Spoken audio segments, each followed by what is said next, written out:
नमस्कार। मैं डॉक्टर सुचेत सचदेव हूँ, रक्तदान विभाग पीजीआई चंडीगढ़ से। तो रक्तदान को महादान इसलिए कहा गया है क्योंकि रक्त एक जीवित इंसान से ही दूसरे जीवित इंसान को दिया जा सकता है। अब तक हम इसको आर्टिफिशियली बना नहीं पाए हैं, और जब तक वो संभव ना हो जाए, एक खुशनुमा इंसान जब ये दान करता है तो एक इंसान जो पीड़ा से गुजर रहा है उसका इलाज संभव हो सकता है। ये बहुत अच्छा सवाल है। और आमूमन हम सोचते हैं कि हमने एक ब्लड यूनिट डोनेट किया है तो वो एक ही पेशेंट के काम आएगा, बट सत्य तो ये है कि ये लीगल प्रक्रिया से ब्लड को, ब्लड की अलग अलग कहानियों को डिवाइड किया जाता है, जिनको हम ब्लड कंपोनेंट्स कहते हैं। और जिस पेशेंट को जिस तरह के रक्त की क्रिया की ज़रूरत हो उसको वो दिया जाता है। जैसे कि रेड ब्लड सेल्स, जिनमें एनीमिया के पेशेंट्स होते हैं, जिनमें रक्त कम बनता है, उनको रेड ब्लड सेल्स दिए जाते हैं। प्लेटलेट्स कॉन्सेंट्रेट उनको दिए जाते हैं जिनमें ब्लीडिंग हो रही हो, जैसे आम तौर पे डेंगू फीवर में बहुत ये नोट किया गया था। और ब्लड कैंसर के मरीज़ों को भी प्लेटलेट्स की काफ़ी ज़रूरत पड़ती है। और जो अदर कैंसर्स के पेशेंट कीमोथेरेपी पे होते हैं उनको भी प्लेटलेट्स की ज़रूरत पड़ती है। तीसरा प्रोडक्ट इसमें बनता है जो तरल पदार्थ होता है ब्लड का, उसको कहते हैं प्लाज्मा, फ्रेश फ्रोज़न प्लाज्मा। उसमें वो सब कुछ होता है जो नॉर्मल ब्लड में पाया जाता है, जैसे कि प्रोटीन्स और सोडियम, पोटेशियम और शुगर, जो हमारे रक्त में हम जिसका शुगर के लिए ब्लड शुगर टेस्ट कराते हैं, तो ये सारी चीज़ें इसमें होती हैं। और इसीलिए इसको एक करेक्ट टेम्परेचर पे स्टोर किया जाता है ताकि इसमें कोई कीटाणु ना पनप पाएँ। तो फ्रेश फ्रोज़न प्लाज्मा उनमें दिया जाता है जिनमें फैक्टर की कमी हो जाए, जैसे लीवर के पेशेंट्स, जिनमें लीवर प्रोटीन्स नहीं बना रहा है पर्याप्त मात्रा में, तो उनको हम सप्लीमेंट देते हैं। और पहले ये कुछ एक बीमारियां हीमोफीलिया में यूज़ किया जाता था।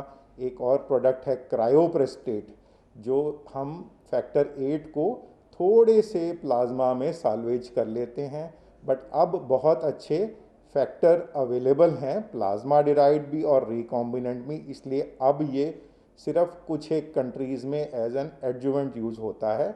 जब कोई सर्जरी प्लान करनी हो बड़ी, तो आप इसकी सपोर्ट सोच सकते हैं। रक्तदान के वही मापदंड हैं कि पहली बात, आप लीगल एज के हो जाएं रक्तदान करने के लिए, तो 18 साल से आप साइनिंग अथॉरिटी आपको मिलती है। आपने कोई आप जो एक्टिविटी करते हैं आप उसकी वो कंसेंट दे सकते हैं, इसलिए 18 साल से रक्तदान आप शुरू कर सकते हैं। और एक रक्तदाता जो ब्लड डोनेट कर रहा है वो 65 साल तक ब्लड दे सकता है, परंतु जो पहली बार इच्छा जाहिर करे वो 60 साल से कम होना चाहिए।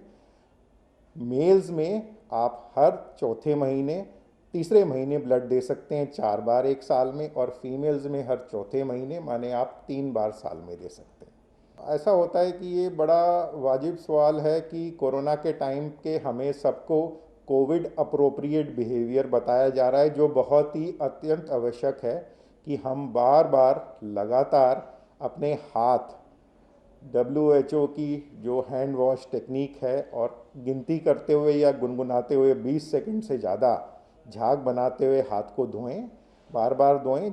जब आप कोई ऐसी चीज़ को हाथ लगा रहे हों जो कई लोग हाथ लगाते हैं, जिस चीज़ को, जैसे आपके दरवाजे का हैंडल हो गया या कोई टेलीफोन है या और चीज़ें जहाँ पे कई लोगों का हाथ लगता हो।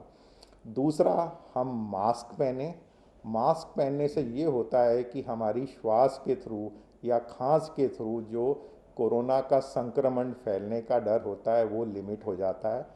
तो अब तो यूनिवर्सल मास्किंग का रिकमेंडेशन है अपनी सेफ्टी के लिए। तीसरा, पहले शुरुआत में हम सोशल डिस्टेंस कहते थे, अब उसको और भी स्पष्ट फिज़िकल डिस्टेंस में कन्वर्ट कर दिया है वर्ड को, कि 2 गज़ की दूरी अनिवार्य है। और ये सब अगर हम चीज़ें फॉलो करेंगे, सिर्फ आउटसाइड नहीं, अपने घर के अंदर भी अगर हम ये कर लेंगे, तो हम जो माइक्रो ट्रांसमिशंस होती हैं, जो पता नहीं चलता, मतलब जिस इंसान को खुद नहीं पता होता कि मैं कोरोना से ग्रस्त हूँ, वो ट्रांसमिशन इन सब अप्रोप्रिएट बिहेवियर से रोकी जा सकती है। ब्लड डोनेशन कोरोना पैंडेमिक में कम इसलिए हो जाती है कि अक्सर हम ब्लड हर जगह से लाते हैं। जैसे हम स्कूल्स में पेरेंट टीचर मीटिंग से ब्लड लाते थे, जिसमें पेरेंट्स अपने बच्चों के हीरो होते हैं, तो वो ब्लड डोनेट करते थे, तो अपने बच्चों को भी प्रोत्साहित करते थे कि जब बच्चा 18 साल का होगा तो वो भी डोनेट करेगा। इसी तरह हम कॉलेजेस में से ब्लड लाते हैं, तो कॉलेजेस स्कूल इस समय बंद हैं सारे, और हम वो वाला ब्लड इस समय नहीं कलेक्ट कर सकते। तीसरा कि बड़ी बड़ी गैदरिंग्स अलाउड नहीं है, रिलीजियस गैदरिंग्स अलाउड नहीं है, इसलिए हम जो ब्लड एकत्रित करते थे वहाँ से वो भी कम पड़ गया है। तीसरा, इस महामारी के कारण लोगों में थोड़ा सा डर है, तो हम ये बड़ा स्पष्ट रूप से आज आपको समझाना चाहते हैं कि जब से कोरोना महामारी शुरू हुई है, ब्लड सर्विसेज चल रही हैं, और ना तो ब्लड डोनेट की प्रक्रिया से कोरोना फैलता है अगर आप कोविड अप्रोप्रिएट बिहेवियर फॉलो कर रहे हैं। जिस तरह हम सब वैक्सीन लगवा सकते हैं कोविड अप्रोप्रिएट बिहेवियर फॉलो करके, उसी तरह हम सब रक्तदान भी कर सकते हैं कोविड अप्रोप्रिएट बिहेवियर फॉलो करते हुए। तो हमें इस समय लोगों को ये मैसेज देना है कि क्योंकि हम पब्लिक में लार्ज प्लेसेस में नहीं जा सकते, हम छोटे छोटे कैंप्स लगाते हैं जिसमें नियंत्रित रूप से ब्लड डोनर्स को इनवाइट करते हैं। बल्कि हम अपील ये करना चाहते हैं कि जो हमारे रक्तदान केंद्र होते हैं वो सबसे कंट्रोल्ड इन्वायरमेंट हैं ब्लड डोनेशन के, तो हम लोगों से रिक्वेस्ट करेंगे कि अकेले खुद आएँ, रक्तदान केंद्र में डोनेट करें कोविड अप्रोप्रिएट बिहेवियर फॉलो करते हुए, उसके बाद अपना मैंडेटरी रेस्ट पीरियड लें, और उसके बाद आप इंडिविजुअली ही जाएं। तो ये आप इंडिविजुअल मूवमेंट हो गई है, और हम रिक्वेस्ट करना चाहते हैं कि आप अपने आसपास के रक्तदान केंद्र से कोशिश करें, फ़ोन पे टाइम संपर्क करें, अपनी अपॉइंटमेंट फिक्स करके अपना ब्लड डोनेशन की तिथि को तय करते हुए ये कार्य करें। तो हमने आपको अभी बताया कि ना तो रक्तदान की प्रक्रिया से कोरोना फैलता है अगर आप सारी कोविड अप्रोप्रिएट बिहेवियर फॉलो करते हैं, दूसरा ना ये ब्लड किसी को चढ़ने से पाया गया है कि कोविड फैलता है। तो हमने आपको रिक्वेस्ट की है कि इंडिविजुअली, अब क्योंकि हम एक साथ ग्रुप्स में एकत्रित नहीं हो सकते, अब गाइडलाइंस हैं कि कार में भी बहुत सारे लोग एक साथ इकट्ठे ना हों, तो हमारा ये होगा कि अपने आसपास का रक्तदान केंद्र ढूंढें, वहाँ टेलीफोन से संपर्क करें, अपनी अपॉइंटमेंट फिक्स करें, इंडिविजुअली आप वहाँ जाएं, सारा कोविड अप्रोप्रिएट बिहेवियर फॉलो करते हुए रक्तदान करें, मैंडेटरी रेस्ट ज़रूर लें वहाँ पे, और आप जब कंफर्टेबल फील करें थोड़ी देर बाद फिर आप अपने घर जाएं।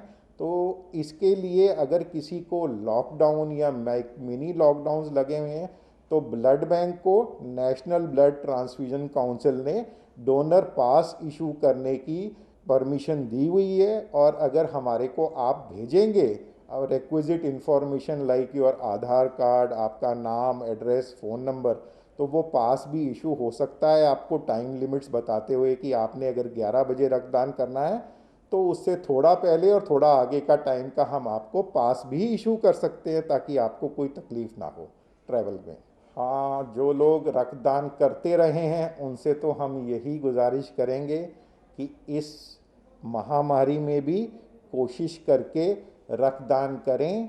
जिन्होंने अब तक रक्तदान नहीं किया है और सोच रहे थे, तो उनसे भी ये गुजारिश है कि अब टाइम आ गया है, ये नेशनल पैंडेमिक फैला हुआ है, तो आप अपना योगदान प्लान करें, अपने घर के नियरेस्ट ब्लड सेंटर से अपनी अपॉइंटमेंट फिक्स करें, सारा कोविड अप्रोप्रिएट बिहेवियर प्लान करते हुए अपना रक्तदान करें। रक्तदान केंद्र में आपका सारा कोविड अप्रोप्रिएट बिहेवियर करने के लिए प्रोविज़न है। वहाँ पे आपके लिए हैंड सैनिटाइजेशन फैसिलिटीज़ हैं, हैंड वॉशिंग की फैसिलिटीज़ हैं।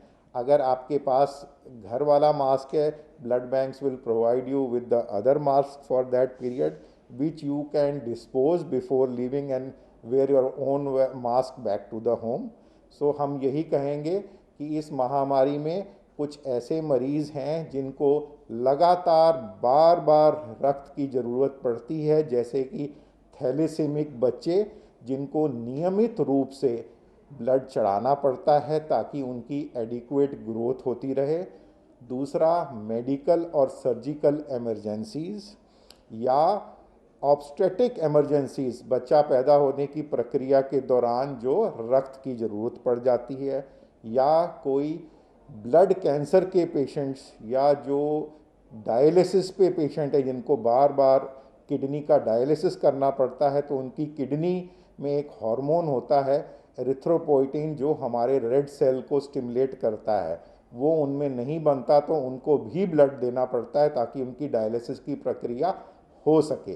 तो हमारी यही गुजारिश है कि अगर आपने अब तक ब्लड डोनेशन कर रहे हैं तो अब कंटिन्यू करें, और अगर आपने अब तक नहीं किया कभी तो अब आप सोचें शुरुआत करने की, और कोविड अप्रोप्रिएट बिहेवियर सारी प्लानिंग के हिसाब से करें। अपनी अपॉइंटमेंट लें ब्लड बैंक से, अगर ज़रूरत है तो पास की रिक्वेस्ट करें और प्लान करें। ये एक सोची समझी हैबिट या डोनेशन बनाएं, कोई जल्दबाजी में करने वाला काम नहीं है। So we request all of you who are eligible, feeling comfortable, अगर आपको या आपके परिवार में किसी को कोरोना नहीं हुआ है पिछले 28 दिनों में, तो आप अपनी अपॉइंटमेंट के बारे में सोचें। तो कोरोना की वैक्सीनेशन जिनको लग गई है वो ब्लड डोनेट कर सकते हैं, परंतु वो 14 दिन के बाद कर सकते हैं। ये नोटिस आज ही जाहिर हुआ है नेशनल ब्लड ट्रांसफ्यूजन काउंसिल से, और इससे पहले 28 दिन का था, बट गवर्नमेंट ने इसको रिव्यू किया है। और आपने किसी भी तरह की जो इंडिया में अवेलेबल वैक्सीन लगवाई हो, चाहे आपने पहला डोज लगाया हो चाहे आपने दूसरा डोज लगाया है, दोनों में आपको 14 दिन का इंतज़ार करना पड़ेगा। अगर आपको कोई सीरियस साइड इफ़ेक्ट नहीं हुआ है, आप कंफर्टेबल हैं, तो कृपया करके अपनी ब्लड डोनेशन प्लान करें। धन्यवाद।